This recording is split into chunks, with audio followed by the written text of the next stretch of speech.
Assalamualaikum warahmatullahi wabarakatuh.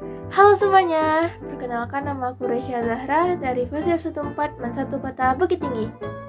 Nah, kali ini aku mau membawa kalian semua untuk memahami lebih lanjut bagaimana teknologi, khususnya algoritma dan pemrograman bisa membantu di dunia kesehatan dalam menyelesaikan masalah terkait pemberian obat yang tepat. Bukan hanya soal obat yang tersedia, tapi siapa yang membutuhkan, apa yang dibutuhkan, dan kapan waktu yang tepat untuk memberikannya.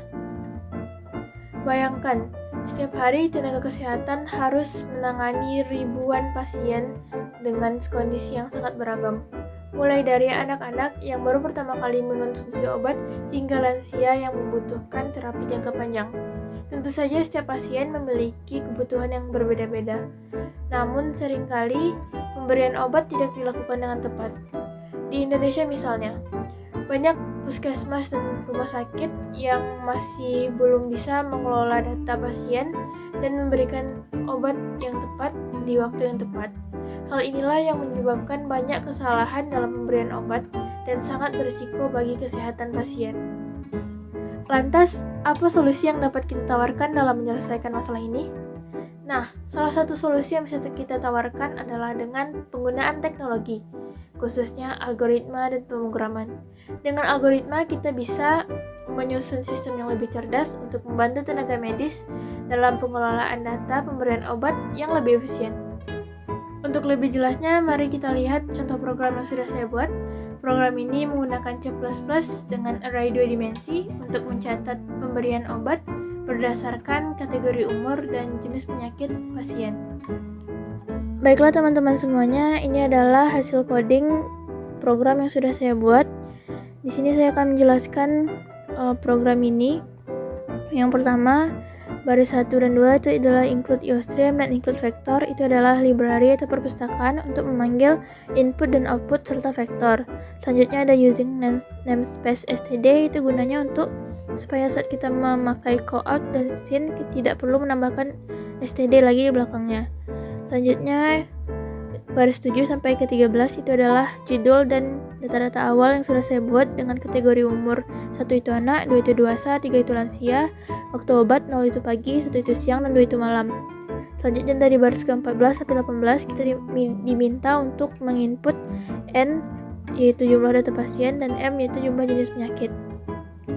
Dan di baris ke-21 itu adalah untuk mendeklarasikan array 2 dimensi dengan 3 baris untuk kategori umur dan M dimana itu adalah jenis penyakit dikali dengan 3 waktu yaitu pagi, siang, dan malam. Selanjutnya kita juga diminta untuk menginput umur, penyakit, dan waktu.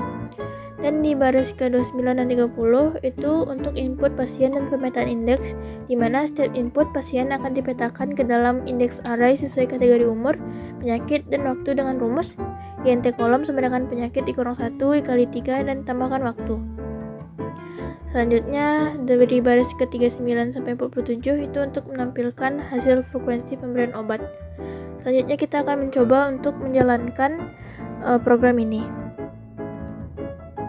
Program ini akan menampilkan hasil frekuensi pemberian obat untuk setiap kategori umur dan jenis penyakit di setiap waktu. Kita akan mencoba masukkan jumlah data pasien yaitu 6, jumlah jenis penyakit yaitu 3, masukkan kategori umur, jenis penyakit, dan waktu obat. Kita masukkan 1, 2, 2.